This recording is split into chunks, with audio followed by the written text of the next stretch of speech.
যে বেশ কিছুদিন পর তুমি তোমার নতুন আবিষ্কারের কথা বলতে চলেছো।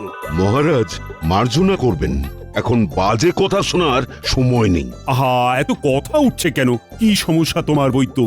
মহারাজ, রাজবৈদ্যের সমস্যা আমার আবিষ্কার নিয়ে। কিন্তু কেন?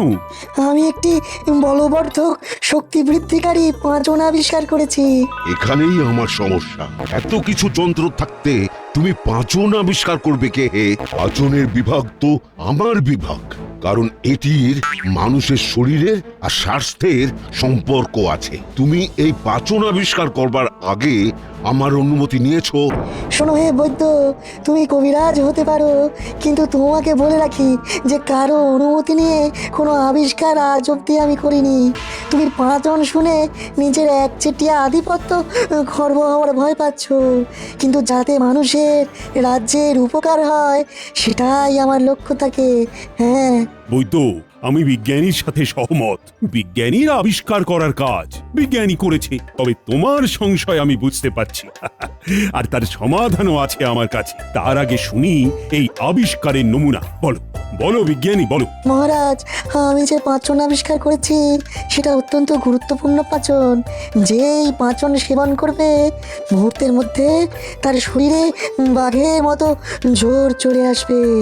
সেই মুহূর্তে পাঁচনের প্রভাবে তার হাত পা নিষ্পিস করবে জোর দেখানোর জন্য। পুরুষ হোক বা মহিলা, সে সেই মুহূর্তে যাকে সামনে পাবে তাকে ঘুষিও মেরে দিতে পারে। হ্যাঁ মানে সে একেবারে হিতাহিত জ্ঞান শূন্য হয়ে যাবে, তাই তো? হ্যাঁ, ঠিক তাই। ওরে বাবা, মানে আমি যদি আমার গিন্নিকেই পাঁচন সেবন করাই তাহলে সে আমাকে ঘুষিও মেরে দিতে পারে? সেই মুহূর্তে সামনে দাঁড়িয়ে থাকলে নাক ফাটবার সম্ভাবনা প্রবল। কি উদ্ভট আবিষ্কার মহারাজ! এতে আমাদের সমাজের কি উপকার হবে? আমি কি এই পাঁচন রোগীকে পথ্য বা ঔষধ হিসাবে দিতে পারি? সত্যি তো, এ তো সম্ভব নয় বিজ্ঞানী। এই আবিষ্কারে আমাদের কি উপকার হবে? মহারাজ, যদি যুদ্ধ শুরু হয় তবে আহত সৈনিকদের জন্য এটি এক অব্যর্থ ওষুধ। আব, এমন যুদ্ধের কোনো সম্ভাবনা আছে বলে তো মনে হয় না। তাও তুমি যখন এটি আবিষ্কার করেই ফেলেছো, তখন এটির স্বীকৃতি তো দিতেই হবে। মহারাজ, আমার বিনীত অনুরোধ আপনার কাছে যে আমি এই পাঁচনের গুণাগুণ পরীক্ষা করে দেখব এবং যদি সন্তুষ্ট হই তারপর আপনি স্বীকৃতি দেবেন। বেশ, তো তাই হবে। বুঝলে বুঝলে বিজ্ঞানী, অত সোজা নয়। আমি সব বুঝে মতামত দিলে তবেই এটা আবিষ্কার বলে গণ্য হবে। আহা, তা গণ্যমান্য ব্যক্তিরা মতামত দিলে তবেই না আবিষ্কারের মজা। বিজ্ঞানী, তুমি অন্য কোনো যন্ত্র আবিষ্কার না করে এইসব পাঁচন আবিষ্কার করছো, তার কারণ হচ্ছে তুমি আমাকে হিংসা করছো। মহারাজ, বৈদ্যর নিজস্ব একটা সম্মান আছে, আর এখানেই বৈদ্য আঘাতটা পেয়েছে। মহারাজ, একটি বিনীত অনুরোধ আছে। বলো বলো কবি, বলো। পাঁচনের পাঁচালি হোক বন্ধ, দূর হোক আমাদের কবিরাজের দ্বন্দ্ব। মহারাজ, আমি নিজে এই পাঁচন খেয়ে দেখতে চাই, সাথে অবশ্যই বৈদ্য থাকবে। না না না না, তোমার যদি কিছু হয়ে যায় গোপাল। হ্যাঁ, সে বিষয়ে আপনি 100% নিশ্চিন্ত থাকুন মহারাজ, গোপালের কিচ্ছু হবে না। বেশ, তো তাই হবে। ওহে জ্যোতিষী। মহারাজ, পরশু সকালে একটা শুভ যোগ আছে, তখনই পরীক্ষা করা বাঞ্ছনীয়। বেশ, পরশু সকালে বিজ্ঞানীর গবেষণাগারে পরীক্ষা হবে। তারপর সবাই মিলে রাজসভায় এসে আমাকে ফলাফল জানাবেন। আজকের মতো রাজসভা তাহলে এখানেই শেষ করি।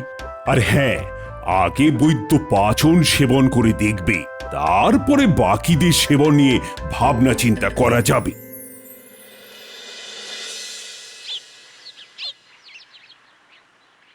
বাবা, এই পাঁচন খেয়ে এত শক্তি হবে? ঠিক গিন্নি, ঠিক। তোমার আগ বাড়িয়ে পাঁচন খাবার শখ হলো কেন? বাড়িতে কি তোমাকে খেতে দিই না? আর তাছাড়া তুমি যে বাজার করো যে বেজার মুখে, তা ওই পাঁচন খাবার মুখ গো। কি যে ছাই পাশ বাজার থেকে নিয়ে আসো সেটা আমার চেয়ে বেশি কে জানবে? আহ গিন্নি, তোমার ওই এক কথা। আমার কি মনে হয় জানো, এটা বিজ্ঞানীর খুব বড় একটা আবিষ্কার হতে চলেছে। আমি না খাই, তোমার জন্য পাচন নিয়ে আসবো। তোমার বাতের ব্যথা দেখো ভালো হয়ে যাবে।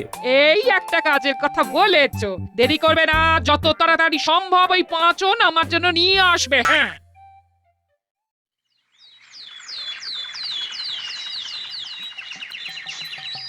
উফ, এমনিতেই দেরি হয় আর এখন গিন্নি আরো আমার দেরি করে দিল উত্তর পাচনের কথা গিন্নিকে বলাটাই বড় ভুল হয়ে গেছে। এখন দিন রাত আমার কানে খালি পাচনের নামটা পড়বে। ওই শয়তান গোপাল যাচ্ছে রাজবাড়ির দিকে। আরো জোরে চল, আরো জোরে চল, একেবারে ধুলোয় পথ আর সেই সাথে গোপালকে ঢেকে দে। আরো জোরে, একেবারে গোপালের সামনে গিয়ে দাঁড়া।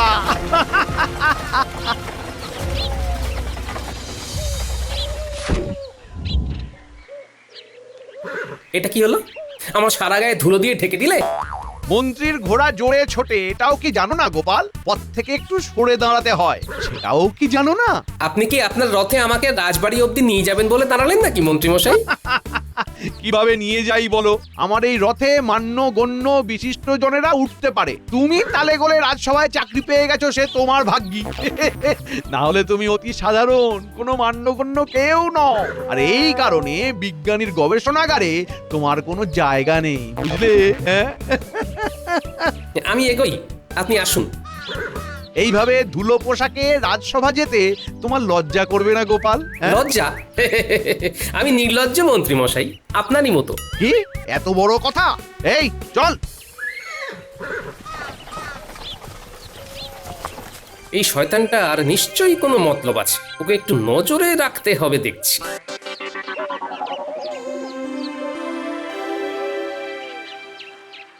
মন্ত্রী, তুমি খুলে বলো না, কি বলতে চাও? মহারাজ, এই রাজ্যে আমি মন্ত্রী, প্রজাদের কাছে আমিও একজন সম্মানীয় ব্যক্তি। এইরকম একটা ভয়ঙ্কর গবেষণা কাল ঘটতে চলেছে, সেটা সামনে থেকে দাঁড়িয়ে দেখবার শুধু আমার অধিকারে পড়ে। বিজ্ঞানী কবিরাজকে পাচন খাওয়াবে কাল সকালে, সেখানে বিজ্ঞানী থাকবে আর বৈদ্য থাকবে এবং আমি থাকব। এছাড়া পণ্ডিত, একজন পণ্ডিত ব্যক্তি সম্মানীয়, তার মতামতেরও মূল্য আছে, কিন্তু গোপালের থাকার কোনো দরকার নেই মহারাজ। আপনি বললেই হলো নাকি মন্ত্রী মশাই? গতকাল ছিল এক কথা, আজ আবার আরেক কথা। মহারাজ, গোপালের পেটে কোনো কথা থাকে না, বলা যায় না। গবেষণাগারে এমন কিছু ঘটলো যা নিরাপত্তার জন্য বাইরে কিছু বলা বারণ হয়ে গেল। তখন আমরা মুখে কুলু পাটলাম, কিন্তু এই গোপাল সব কথা পাঁচকান করবে, না হলে ওর বদ হজম হয়ে যায়। মন্ত্রী মশাই দেখছি মিথ্যে কথার ফুলছুরি ছোটাচ্ছেন। মহারাজ, আমাকে ওখানে থাকতেই হবে এবং ওখানে যা ঘটবে সেসব পুঙ্খানুপুঙ্খ বর্ণনা আপনাকে দিতে হবে।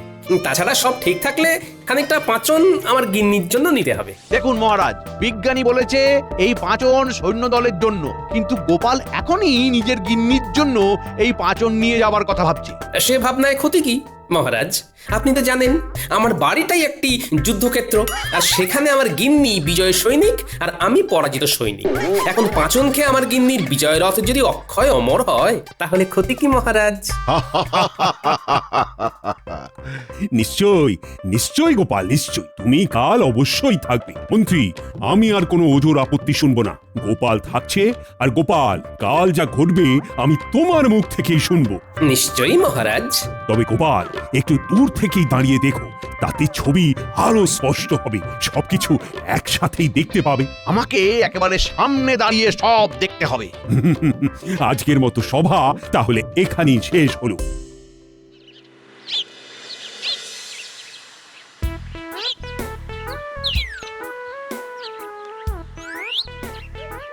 ঠিক ধরেছি, মন্ত্রীর মুখে চোখে দুষ্টুমির ঝিলিক দেখেছি।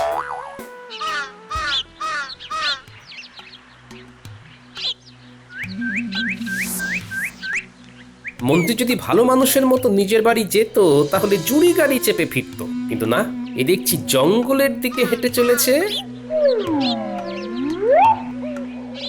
হ্যাঁ, ঠিক ধরেছি। ও বাবা, বটার ঘটা দেখছি। মন্ত্রীর সাথে এদের কিসের কাজ?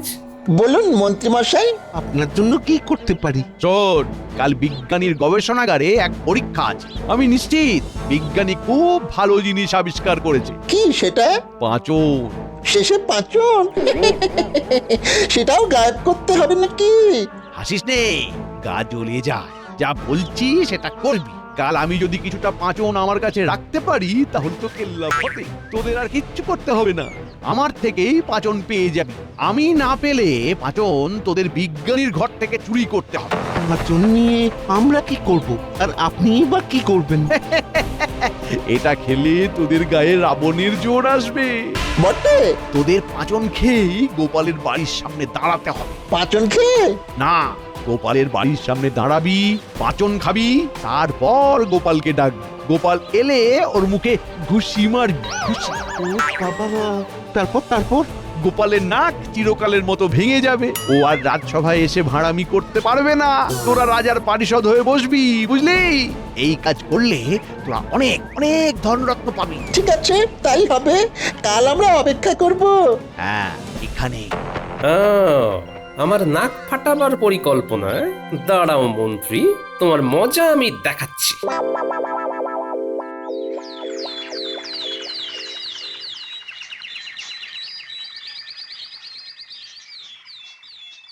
তাহলে শুরু করা যাক।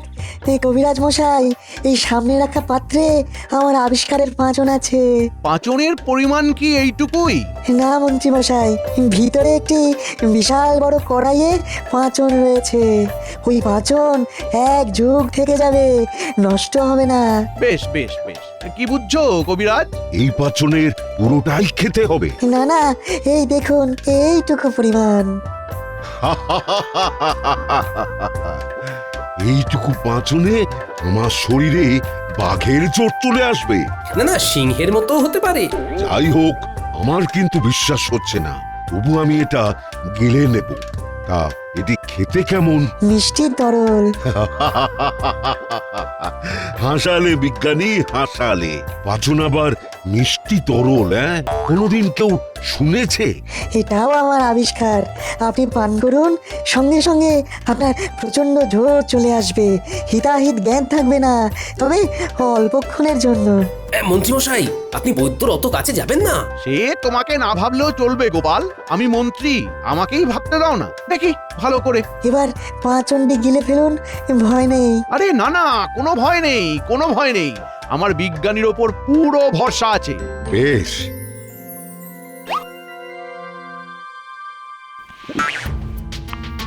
কি বুঝছো কবিরাজ? ইয়া! ইয়া!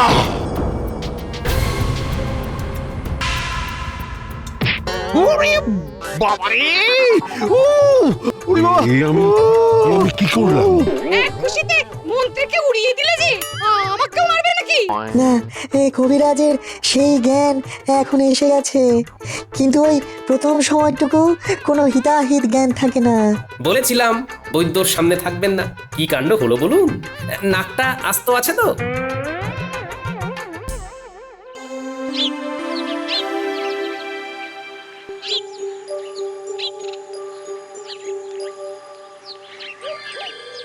প্রণাম মহারাজ। গোপাল, এসে গেছো? বলো বলো বলো, কি সংবাদ? নিজের চোখে দেখে এলাম মহারাজ, বিজ্ঞানীর অভূতপূর্ব আবিষ্কার। পাচন খেয়ে রাজবৈদ্য মুহূর্তের মধ্যে প্রচন্ড শক্তিশালী হয়ে উঠল। বাহ বাহ বাহ, চমৎকার! পণ্ডিত, মন্ত্রী, বিজ্ঞানী, বৈদ্য সবাই নিশ্চয়ই রাজসভায় এসে উপস্থিত হয়েছে। চলো চলো তাহলে রাজসভাতেই যাওয়া যাক। মানে বৈদ্য এখন ওই মন্ত্রীর চিকিৎসা করছেন। সে কি? কেন? মন্ত্রীর কি হয়েছে? মানা করেছিলাম যে বৈদ্যর অত সামনে দাঁড়াবেন না। কে শোনে কার কথা মহারাজ? আমাকে বুঝিয়ে বলো। বৈদ্য একখানি খুশি মন্ত্রীর নাকে বসিয়ে দিয়েছে। হ্যাঁ, সে কি? কেন? মহারাজ, এই পাচন খাবার পর আর কারো হিতাহিত জ্ঞান থাকছে না। খানিক পর যখন সে উপলব্ধি করছে, ততক্ষণে সে সামনে যাকে পাবে তাকেই ঘুষি মেরে দিচ্ছে। তবে যে এ অতি বিপজ্জনক আবিষ্কার। কিন্তু মহারাজ, তার থেকেও বিপজ্জনক খবর আছে। কি গোপাল? আগে আমার প্রাণ সংশয় হতে চলেছে যে। তোমার প্রাণ সংশয়? না না না না না, সে তো আমি বেঁচে থাকতে হতে দেব না গোপাল। তবে মহারাজ, আমি যা বলছি মন দিয়ে শুনুন।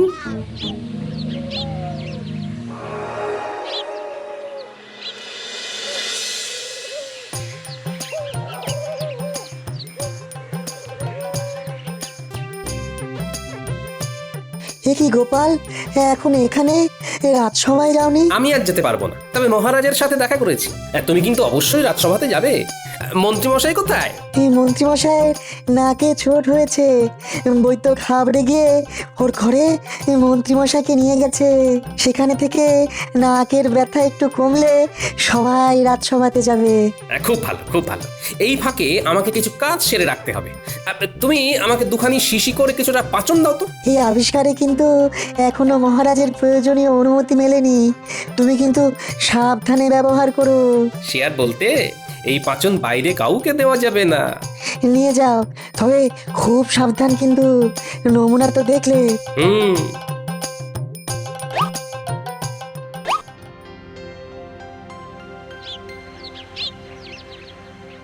মন্ত্রী, তুমি এখন বাড়িতে নেই, আমি তাই যাচ্ছি তোমার বাড়ি।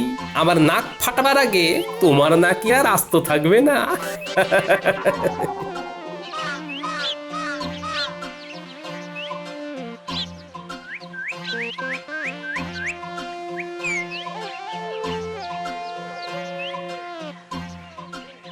কি চমৎকার! এই সময় গোপাল রাজসভায় না গিয়ে এখানে? রাজসভায় তো রোজই যাই, আজকে একটু ছুটি নিলাম। ভাবলাম একবার সাক্ষাৎ করে আসি, মন্ত্রীমশাইয়ের সাথে একটু আলোচনাও ছিল। কিন্তু তিনি তো এখন রাজসভাতে আছেন নিশ্চয়। সেটাই সম্ভব, তিনি তো আমার মতো টুক করে ছুটি নেন না, তার তো অনেক কাজ। তবে আমি ভাবলাম এত বড় আবিষ্কার হলো, তিনি মনে হয় বাড়িতেই আসবেন। ও তাই নাকি? কি কি কি আবিষ্কার শুনি শুনি। অদ্ভুত মিষ্টি পাঁচন, খেলে 100 হাতির জোর হয় সঙ্গে সঙ্গে। ও বাবা, আমি খেলো এরকম হবে বুঝি? হবে না মানে? আলবাত হবে, হতেই হবে। আমার তো মনে হয় এর চমৎকার মন্ত্রীমশাইকে একবার দেখি। কিভাবে? কোনো ব্যাপার না, মন্ত্রীমশাই যখন ঘরে আসবে তখন আড়াল থেকে মুখে ঢেলে মন্ত্রীমশাইয়ের সামনে গিয়ে দাঁড়াবেন। আড়াল থেকে কেন? তবেই তো মজা। মন্ত্রীমশাইয়ের যদি না জানা থাকে যে তার গিন্নি পাচন খেয়েছে, তাহলে আপনার শরীরের জোর দেখে একেবারে চমৎকার হয়ে যাবে। বাহ, চমৎকার! এটা কিন্তু খুব খুব সুন্দর হবে। সুন্দর বলে সুন্দর, মন্ত্রীমশাই একেবারে ধন্য ধন্য করবে। তাই হবে গোপাল, তাই হবে। আমি এখন আসি।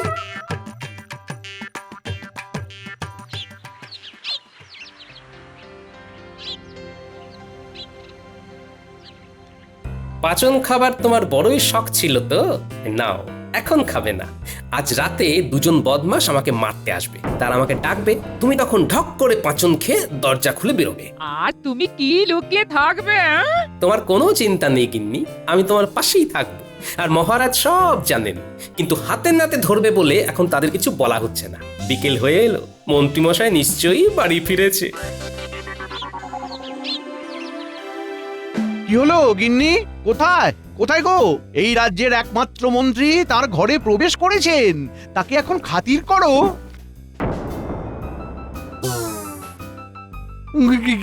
কি হলো গিন্নি? এরকম মুখ করছো কেন? ওরে বাবা, ওরে বাবারি, এই মুখ আমার বড় চেনা লাগছে। ওরে বাবা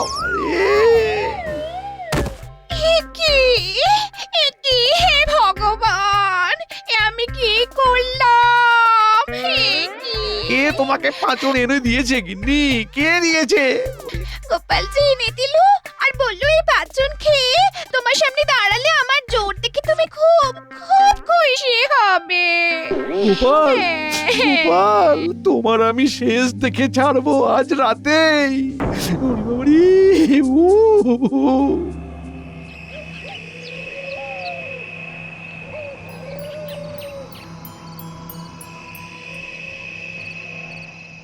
যা, তোরা দুজনে পাঁচন খেয়ে গোপালের ঘরের দরজায় টোকা দে, যা। টোকাতে ঘুম ভাঙবেন না, ধাক্কা চাই, ধাক্কা। চল মোটা।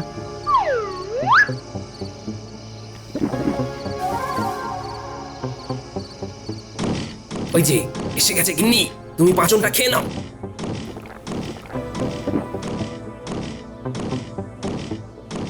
চমৎকার, এবার দরজাটা খোলো।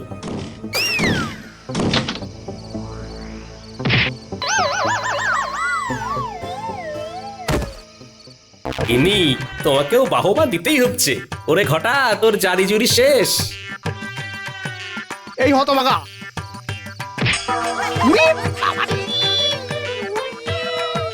আমার নাক বলে আর কিছু রইল না গো। ওরে বাবা, বিজ্ঞানী, পাঁচন নিয়ে এসেছো? হ্যাঁ মহারাজ। ওই তোকে আসতে বারণ করেছি, কিন্তু সভাকবি, পণ্ডিত, জ্যোতিষী তোমরা এক এক করে পাঁচন খেয়ে মন্ত্রীর সামনে দাঁড়াবে আর মন্ত্রীকে খুশি মারবে। মন্ত্রী যা করেছে এটাই তার শাস্তি। কি গোপাল, কি বলো? নির্ভুল মহারাজ।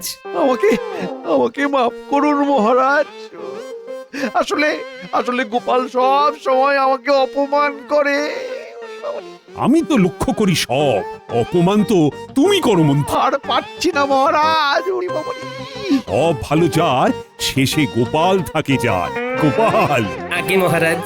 গোপাল, মন্ত্রীর সামনে দাঁড়াও, এই দাঁড়ালাম মহারাজ। পাঁচন খাও। এবার কি করবে গোপাল? আমি তো মন্ত্রীর নাক দেখতে পাচ্ছি না মহারাজ, একেবারে চ্যাপ্টা হয়ে গেছে। তবুও আপনি যখন বলছেন তখন